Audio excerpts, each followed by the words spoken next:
My YouTube channel. Here it is Gaurav Gupta. आज के video में जैसा कि मैंने आपको अपनी लास्ट वीडियो में कहा था कि हम इम्पोर्टेंट टॉपिक्स पर जेई 2023 के बारे में डिस्कशन करने वाले हैं। लास्ट वीडियो में हमने मेन इंपॉर्टेंट टिप्स वगैरह डिस्कस कर ली थी। अभी भी मैंने रिसेंटली एक शॉर्ट भी अपलोड करी है, शॉर्ट्स वीडियो, जिसमें आपको रिमाइंडर भी डाला हुआ है कि मैंने 12 जनवरी तक आपके लास्ट डेट है जेई मेंस के फॉर्म को भरने की। आप जब तक अपने एप्लीकेशन फॉर्म को कंप्लीट करके फीस सबमिट कर दीजिए, उसके बाद आपके एप्लीकेशन फॉर्म सबमिट नहीं होंगे। तो चलिए बिना किसी टाइम को वेस्ट किए आज की वीडियो को स्टार्ट करते हैं। सबसे पहले हम देखेंगे मैथमेटिक्स की वीडियो। मैथमेटिक्स के टॉपिक्स को, इजी टॉपिक्स को, मतलब जो टॉपिक ठीक ठाक इजी लेवल पर है लेकिन किसी किसी में आपको टाइम थोड़ा ज़्यादा लगाना पड़ रहा है इजी। स्टैटिस्टिक्स हो गया, मैथमेटिकल रीजनिंग, ये दोनों टॉपिक्स काफ़ी आसान है। और डिफरेंशियल इक्वेशन, इन तीन टॉपिक्स को अगर आप एक दिन में भी कवर करना चाहे आप आराम से कर सकते हैं। कुछ क्वेश्चंस प्रैक्टिस कीजिए और जस्ट इन टॉपिक्स को डन कीजिए। इनमें से क्वेश्चंस आने के चांसेस ऑलमोस्ट रहते ही रहते हैं। बल्कि पहले तो स्टैटिस्टिक्स और मैथमेटिकल रीजन में से दोनों में से एक एक क्वेश्चन आता था, लेकिन अब दोनों टॉपिक में से कंबाइन एक क्वेश्चन तो आता ही आते हैं। कभी कुछ पता नहीं है कि किसी शिफ्ट में दोनों दो क्वेश्चंस भी आ सकते हैं। तो आपके 4 to 8 मार्क्स इसमें से डिसाइड हो जाते हैं। रिलेशन, डिफरेंशियल इक्वेशन, इनवर्स को, ये सारे टॉपिक्स काफ़ी आसान लेवल के हैं। चाहे तो आप पहले पांचों टॉपिक्स को एक ही दिन में कवर कर सकते हैं। उनके क्वेश्चन, ज़्यादा क्वेश्चन करने की जरूरत नहीं है, आफ्टर ऑल सेम ही क्वेश्चन होते हैं इधर उधर मिलाकर। तो आपको बस टॉपिक्स को कवर करना है, एक ही दिन में आपको कवर करना है इन पांचों टॉपिक्स को। अगर आपको थोड़ा स्पीड काम करेंगे तो आप एक ही दिन में इनको कवर कर पाएंगे। नीचे के जो टॉपिक्स है वो थोड़ा टाइम ज़्यादा लेंगे। Function, COD, differentiability, integration, matrices, 3D, उसमें भी आप मैट्रिसेस डिटर्मिनेंट को नीचे वाले सेक्शन में पहले कर लीजिए, क्योंकि वो टाइम इन सबके मुकाबले में लेगा, लेकिन इतना नहीं लेगा टाइम जो लेना है। और 3D ज्योमेट्री को आप कर सकते हैं। ऊपर के चार टॉपिक्स को फिर आप कीजिए। पहले आप मैट्रिसेस डिटर्मिनेंट को कर लीजिए। उसमें जिस भी टाइप के आपके अलग अलग टाइप के मैट्रिसेस हो जाते हैं, डिटर्मिनेंट हो जाते हैं, कैसे उनको निकालते हैं, कैसे फिर मैट्रिसेस में सिंगल रो एडिशन वगैरह भी होता है, और अलग अलग तरह से रो को ऐड वगैरह कैसे करते हैं वो सब चीज़ें देख लीजिए। फिर 3D ज्योमेट्री वाले टॉपिक को ले लीजिए। उसके जो चीज़ें हैं वो सब देख लीजिए कि स्क्यू लाइंस वगैरह क्या होती है, शॉर्ट डिस्टेंस कैसे निकालते हैं, ये सारी चीज़ें। इंटीग्रेशन का टॉपिक जब भी करेंगे आप तो आपको उसमें फॉर्मूलेस का याद रखना है। इंटीग्रेशन के टॉपिक में आपको फॉर्मूलेस का याद रखना है। इंटीग्रेशन के बहुत सारे नंबर ऑफ फॉर्मूलाज है, फॉर्मूलाज को याद रखिए। और बेसिक क्वेश्चन हर फॉर्मूले के सॉल्व करने आने ही चाहिए। तो बेसिक क्वेश्चंस को याद रखिए। ईओडी थोड़ा डिफिकल्ट चैप्टर है, उससे पहले आप फंक्शंस को कंप्लीट कर लीजिए। सबके ग्राफ्स आपको पता होने चाहिए, sine x, cos x, tan x, sec x, cosec x. सबके इनवर्स ग्राफ भी आपको पता होना चाहिए, sine inverse x, cos inverse x. सबकी रेंज, डोमेन, किस एरिया में ग्राफ एग्जिस्ट करता है, किस एरिया में उसके रीजन की एग्जिस्टेंस है, किस में नहीं है, वो सारी चीज़ें पता होनी चाहिए। और ये 3D ज्योमेट्री, इसमें आप अगर डिफरेंशियबिलिटी और कॉन्टिन्यूटी, ये थोड़ा मुश्किल हो जाता है आपको। उससे पहले एओडी आना चाहिए, एप्लीकेशन ऑफ डेरिवेटिव और लिमिट्स की भी नॉलेज अच्छी होनी चाहिए। उसके बाद आप इसको आराम से मतलब कर पाएंगे, क्योंकि इसमें एक ही फंक्शन को हम लेस देन जीरो या ग्रेटर देन जीरो दो अलग अलग पार्ट में डिवाइड कर देते हैं। उसके बाद लिमिट लगाकर हमें सॉल्व करना होता है। ये चैप्टर आई थिंक इन सब में थोड़ा ज़्यादा टाइम ले सकते हैं, एज एक्सपेक्टेड बाय मी। लेकिन किसी किसी को ये टॉपिक भी काफ़ी आसान लग सकता है, किसी किसी को बहुत मुश्किल लग सकता है। इसको लास्ट में कीजिएगा। सबसे पहले पहले पांच टॉपिक को एक दिन में खत्म करने की कोशिश कीजिए, मैक्स टू मैक्स 2 डेज ले लीजिए। लेकिन इन टॉपिक्स को खत्म कर दीजिए और लास्ट में भी इनको ही आपको कंप्लीट करना है। उसके बाद जो आपके लास्ट के टॉपिक्स है उसमें भी आपको integration, matrices, determinant, three D geometry, इनको पहले करना है। टॉपिक्स टाइम ज़्यादा लेंगे, लेकिन आई थिंक अगर आप सब फंक्शन से लेकर 3D ज्योमेट्री तक के भी 6 टॉपिक्स को इकट्ठे देखेंगे, तो I think max to max 5-6 days. ये भी मैंने बहुत ज़्यादा ही बोले, मैक्स टू मैक्स बोले। कम से कम तो 3-4 दिन में टॉपिक को खत्म कर दीजिए, रैप अप कर दीजिए। तो ये सारे इजी टॉपिक्स बिल्कुल मैक्स टू मैक्स 1 वीक और मिनिमम टू मिनिमम 4 डेज में हो जाने चाहिए। जिसमें आपके क्वेश्चन प्रैक्टिस इन्वॉल्व है और ज़्यादातर आप प्रीवियस ईयर क्वेश्चन करने की कोशिश कीजिए। 2023 का जेईई मेंस है, आपको प्रीवियस ईयर 2021 में सबसे ज़्यादा पेपर हुए थे, उसके क्वेश्चन किए, ज़्यादातर सारी चीज़ें रिवाइज रहेंगी। क्योंकि 4 अटेम्प्ट हुए थे, चारों अटेम्प्ट में पेपर कर लीजिए। 2022 कर लीजिए, 2020 कर लीजिए। लास्ट 3 ईयर्स के पेपर तो मस्ट है, जो आपको सारे करने ही है। और अगर चैप्टर वाइज मिलते हैं तो इन टॉपिक्स को पहले अटेम्प्ट कर लीजिए। वरना लास्ट 3 इयर्स के सारे पेपर्स करने ही करने हैं, उनसे सारी चीजें ऑलमोस्ट कवर हो जाएंगी, क्योंकि 2021 में तो मैक्स नंबर ऑफ क्वेश्चन पूछे गए। उसके बाद हम नेक्स्ट पर हम चलते हैं फिजिक्स पर। फिजिक्स में हम सबसे पहले हमने ट्वेल्थ पढ़ा था, तो हम ट्वेल्थ को पहले रिवाइज करना स्टार्ट करेंगे। ट्वेल्थ की फिजिक्स हमारे दिमाग में ज्यादा होगी। बाकी फिजिक्स में ऐसा कुछ नहीं था। इसमें एक जो टॉपिक मैंने लिख रखा है मॉडर्न फिजिक्स, ये बहुत इंपॉर्टेंट टॉपिक है। बहुत ज्यादा क्वेश्चंस इसमें से आते हैं। तो आपको याद रखना कि आप ये मॉडर्न फिजिक्स वाले टॉपिक को तो छोड़े ही ना बिल्कुल भी। मॉडर्न फिजिक्स वाला टॉपिक जो है काफी इंपॉर्टेंट है। इसके बाद जो हम चलते हैं वो हम चलते हैं इलेक्ट्रोस्टैट्स पर। ठीक है।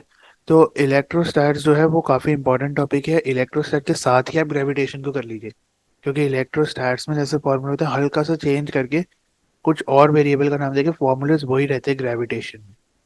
तो आप इलेक्ट्रोस्टैट्स को कर लीजिए। करंट इलेक्ट्रिसिटी सारे बेसिक कॉन्सेप्ट से बेसिक फॉर्मूले से जस्ट फॉर्मूलेस को याद कीजिए, करंट इलेक्ट्रिसिटी हो जाएगा। 1% क्वेश्चन प्रैक्टिस नहीं भी होते पेपर में, डायरेक्ट क्वेश्चन निकल जाएंगे। कोई दिक्कत की बात नहीं है। सेमी कंडक्टर्स भी काफ़ी आसान चैप्टर है, रोड लर्निंग का भी चैप्टर कह सकते हैं। ऐसे बेसिक बेसिक चीज़ें हैं। करंट इलेक्ट्रिसिटी, सेमी कंडक्टर और unit dimension, error measurement, instrument, इनको चाहे एक ही दिन खत्म भी कर सकते हैं चाहे तो। मॉडर्न फिजिक्स काफ़ी बड़ा चैप्टर है। काफ़ी इसमें एटॉमिक स्ट्रक्चर भी आता है, और फिर वो रेडियो एक्टिविटी वगैरह भी है, जिसमें हाफ लाइफ वगैरह निकालना होता है। तो आप उसको थोड़ा मतलब टाइम लगा के कीजिएगा, क्योंकि उससे क्वेश्चन भी अच्छा आ जाते हैं, दो दो तीन तीन क्वेश्चन भी आ जाते हैं एक ही पेपर में। तो आप मॉडर्न फिजिक्स को अच्छी तरह कीजिएगा। इंस्ट्रूमेंट्स में हमारा आपके टेलीस्कोप आ जाता है, माइक्रोस्कोप आ जाता है। उसके बाद आपके वर्नियर कैलिपर, स्क्रू गॉज, ये सारी चीज़ें आ जाती है। इसमें भी वर्नियर कैलिपर, स्क्रू गॉज तो काफ़ी आसान है। Error measurement, unit dimension, unit dimension में से एक क्वेश्चन हर पेपर में आता है डेफिनेट। एक क्वेश्चन पक्का होता ही होता है, इसको कंप्लीट कर लीजिए। Unit dimension, error measurement, instrument, semiconductor, इन सबको एक दिन कीजिए। और उसके बाद आपके मॉडर्न फिजिक्स में टाइम लगा दीजिए। मॉडर्न फिजिक्स में चाहे पूरे में 1 से 2 दिन लगा दीजिए, ताकि मॉडर्न फिजिक्स भी अच्छी तरह हो जाए आपकी। इलेक्ट्रोस्टैट, ग्रेविटेशन को भी एक ही साथ उठाइए। और जिन जिन को आप इकट्ठे अच्छी तरह रिवाइज करते जा रहे हैं उनके पी वाई की उसको पहले अटेम्प्ट कीजिए। खासकर लास्ट 3 इयर्स के पी वाई की उसको टॉपिक वाइज उठाइए, पी वाई की उसको। करंट इलेक्ट्रिसिटी हो गया। अगर आपको ई एम आई ए सी की बात करें तो आपको मैग्नेटिज्म पे पकड़ होनी चाहिए। सारी ई एम आई ए सी आपको पता होनी चाहिए। वेव ऑप्टिक्स में मैंने एक टॉपिक लिखा है, अगर आप बाकी तो पूरा वेव ऑप्टिक्स आसान ही है। Constructive interference, destructive interference, fringe width वगैरह। लेकिन अगर आपको टाइम फिर भी ना मिलते तो आप एक टॉपिक तो ले ही लीजिए। इसका वाई डी एस सी का टॉपिक ले लीजिए, यंग्स डबल स्लिट एक्सपेरिमेंट। ये काफ़ी मतलब इंपॉर्टेंट टॉपिक कहते हैं, और ऑलमोस्ट आता ही आता है। वेव ऑप्टिक्स रे ऑप्टिक्स के मुकाबले में काफ़ी आसान है। रे ऑप्टिक्स को हम डिफिकल्ट में गिन लेते हैं, वेरी वेरी डिफिकल्ट। पहले आप इजी टॉपिक्स के ऊपर मतलब अपना कमांड कर लीजिए, क्योंकि इजी टॉपिक्स बहुत इंपॉर्टेंट है। Electrostatics, gravitation, current electricity, modern physics, semiconductor, EMI, AC, wave optics, units dimension, error measurement and instrument, ये वाले आपके सारे टॉपिक थे, you have to do it. और अगर और भी टॉपिक्स की हम बात करेंगे तो मतलब इन इन टॉपिक्स को अगर आप कवर कर लेंगे तो आपका मोस्ट ऑफ द कवर हो जाएगा कोर्स। मतलब आप 5 क्वेश्चंस तो निकाल ही लेंगे, वो भी मिनिमम है। मैक्सिमम तो आप इससे ज़्यादा क्वेश्चंस भी निकाल सकते हैं। तो अब चलिए हम अपने लास्ट टॉपिक यानी कि केमिस्ट्री की तरफ चलते हैं। बस आप इन सारे टॉपिक्स को तो सबसे पहले अटेम्प्ट कर लीजिए। मतलब सबसे पहले इन पर आपको पूरी पूरी ग्रिप होनी चाहिए। अगले हमारे जो लास्ट चीज़ है वो हम केमिस्ट्री है। और ये चिंता मत कीजिए, मैंने ये पूरी पीडीएफ जो है अपने टेलीग्राम चैनल पर अपलोड कर दी है। आप डिस्क्रिप्शन में टेलीग्राम चैनल का लिंक है, वहाँ जाकर टेलीग्राम चैनल को ज्वाइन कीजिए, आपको पूरी पीडीएफ मिल जाएगी ये वाली। और जब हम केमिस्ट्री के बारे में बात करते हैं, सबसे पहले पीरियोडिक प्रॉपर्टीज वाला चैप्टर इजीएस्ट वन चैप्टर है। पीरियोडिक प्रॉपर्टीज, 10 प्रॉपर्टीज रिकॉल कीजिए, मतलब 30 to 45 मिनट्स में रिवाइज हो जाना चाहिए चैप्टर। इसके क्वेश्चन भी approximately max to max 1.5 hours में खत्म हो जाने चाहिए। मतलब पूरा चैप्टर ज़्यादा से ज़्यादा 2.5 to 3 आवर्स में, 3 आवर्स का चैप्टर है बस। अगर पेपर से कुछ दिन पहले भी पढ़ने बैठेंगे तब भी ये चैप्टर बस 3 आवर्स का है, उससे ज़्यादा का चैप्टर नहीं है। और उसके बाद अगर कोऑर्डिनेशन केमिस्ट्री देखें, उसमें आपको थोड़ा सा स्ट्रक्चर पता होना चाहिए, आइसोमेरिज्म वगैरह वाली चीज़ें पता होनी चाहिए। वो उसमें थोड़ा टाइम आपको लगेगा। सॉल्यूशंस वाले चैप्टर में थोड़ा टाइम लगेगा। इसमें आई फैक्टर वाली जो वैंट ऑफ फैक्टर है वो आपको पता होना चाहिए। गैसियस स्टेट जो चैप्टर है, यानी कि स्टेट्स ऑफ मैटर भी हम इसे कहते हैं, वो काफ़ी इंटरेस्टिंग चैप्टर है, आप उसको पहले कर लीजिए। पीरियोडिक के साथ आप केमिकल इक्विलिब्रियम को ले सकते हैं, ये भी बहुत छोटा चैप्टर है। Approximately max to max 3 hours, minimum to minimum 2 hours इसमें लगेंगे। तो पीरियोडिक प्रॉपर्टीज, केमिकल इक्विलिब्रियम को आप इकट्ठे लीजिए, सरफेस केमिस्ट्री पूरा रोट लर्निंग वाला चैप्टर है, सिर्फ रीड कीजिए। जो एनसीईआरटी केमिस्ट्री की एनसीईआरटी बहुत इंपॉर्टेंट होती है। आपको एनसीईआरटी में हर ज़्यादा रोट लर्निंग वाले आगे नीचे एसपीडीएफ ब्लॉक भी है। आपको तो हर रोट लर्निंग वाले चैप्टर आपको याद रहने चाहिए। तो सरफेस केमिस्ट्री वाले चैप्टर को आप बार बार याद रखेंगे, मतलब पढ़ेंगे तो आपको याद हो जाएगा। सॉलिड स्टेट आ जाते हैं। सॉलिड स्टेट वाला चैप्टर भी मतलब काफी आसान है, इसमें भी मतलब याद करने वाली चीजें ज्यादा है। अगर आपके पास नोट्स है तो आप इस चैप्टर को बहुत आसानी से कर सकते हैं, कोई प्रॉब्लम नहीं होगी। लेकिन सॉलिड स्टेट वाला जो चैप्टर है, मतलब periodic properties, chemical equilibrium, surface chemistry, solid state, in fact atomic structure भी, ये चैप्टर काफी इजीएस्ट वे में आते हैं। और इनका याद करना भी काफी आसान है। गैसियस स्टेट को भी इंक्लूड कर लीजिए। कोऑर्डिनेशन ज्योमेट्री और सॉल्यूशंस में थोड़े हल्के से इनके कंपैरिजन में डिफिकल्ट में लेता हूँ, लेकिन ये भी इजी टॉपिक्स है।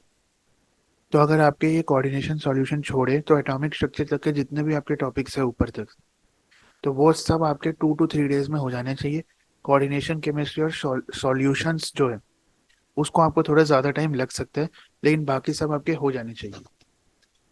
जिनकी ऑर्गेनिक केमिस्ट्री वीक है वो फिलहाल इन चैप्टर्स को चाहे तो छोड़ सकते हैं। आईयूपीएससी सिर्फ एक कर लीजिए। आईयूपीएससी सबसे बेसिक है, सबको आता भी होगा, और सीबीएसई की तैयारी भी कर रहे हैं तो आईयूपीएससी तो आना ही चाहिए। बाकी जीओसी आइसोमेरिज्म आप कर सकते हैं, लेकिन पहले ऊपर वाले टॉपिक्स पे कर लीजिए।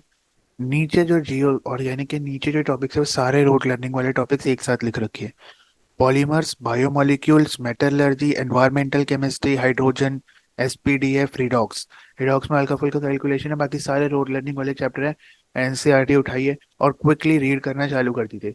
एक चैप्टर को 2 2 3 3 4 4 बार आप रीड करेंगे तो माइंड में तभी सेट होगा। वैसे याद करने की कोशिश मत कीजिए, क्योंकि याद नहीं हो सकते ये चैप्टर्स। नॉर्मल सिर्फ रीड करने के बाद ही आपको कुछ चीज़ें पता लगेगी। मेटलर्जी तो इनफैक्ट बहुत ज़्यादा ही रोड लर्निंग वाला चैप्टर है, वो तो आपको पढ़ पढ़ पे भी चांसेस कम ही रहते हैं। तो आप लेकिन बाकी सारे टॉपिक्स पकड़ कोशिश कीजिए, क्योंकि अगर ये 3 और हाइड्रोजन तक के 5 टॉपिक्स है, पॉलीमर टू हाइड्रोजन, तो अप्रोक्सीमेटली 3 क्वेश्चन तो यहाँ से पक्के आएंगे ही आएंगे इनऑर्गेनिक केमिस्ट्री। एसपीडीएफ को आप नॉर्मल नोट से कर सकते हैं, एसपीडीएफ वैसे बेटर रहता है। बाकी बुक पढ़ लीजिए और सारे ये टॉपिक्स आपके हो जाने चाहिए। ये इसलिए मैंने आपको ये शॉर्ट वीडियो में मैथमेटिक्स, फिजिक्स और केमिस्ट्री के इजी टॉपिक्स की ये पीडीएफ है, जो मैंने ऑलरेडी टेलीग्राम चैनल पर भी डाल दी है। डिस्क्रिप्शन में लिंक है, आप वहां से जाके देख सकते हैं। लास्ट वीडियो में मैंने आपको टिप्स भी बता दी थी।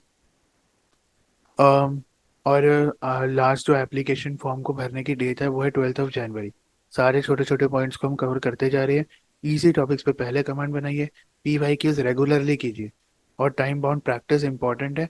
लास्ट का जो 1 वीक होगा आपका, जिस दिन भी एडमिट कार्ड पे आपका लिखा होगा किस दिन आपका पेपर है, लास्ट 1 वीक जो होगा उसमें आपको कोई टेस्ट वगैरह नहीं देने हैं, कोई न्यू क्वेश्चंस पे अटेम्प्ट नहीं करने हैं। जितने क्वेश्चन अटेम्प्ट कर रखे हैं उन्हीं को करते रहना है, उन्हीं पर कॉन्सेप्ट करने रहना है, और इजी टॉपिक्स को लास्ट के 2 3 दिन में उठा के पीसीएम के सारे इजी टॉपिक्स कंप्लीट करने हैं पहले 4 दिन में। और कोई टॉपिक जो बहुत ज्यादा आपको अपने हिसाब से डिफिकल्ट लग रहा हो, जस्ट स्किप दैट टॉपिक। जो यही था आज की वीडियो में। प्रीवियस वीडियोस अगर आपको देखनी हो, डिस्क्रिप्शन में मैंने उनका लिंक डाल दिया है, आप वहां से जाके उन वीडियोस को आराम से एक्सेस कर सकते हैं। उसके अलावा मैंने टेलीग्राम चैनल का भी लिंक डाल रखा है। Do join my Telegram channel. मैंने अभी आप मेरे मुझे इंस्टाग्राम पर भी फॉलो कर सकते हैं, स्क्रीन पर आपको इंस्टाग्राम हैंडल डिस्प्ले हो रहा होगा। और बाकी किसी भी डाउट के लिए आप मुझे डायरेक्ट इंस्टाग्राम के थ्रू भी डीएम कर सकते हैं।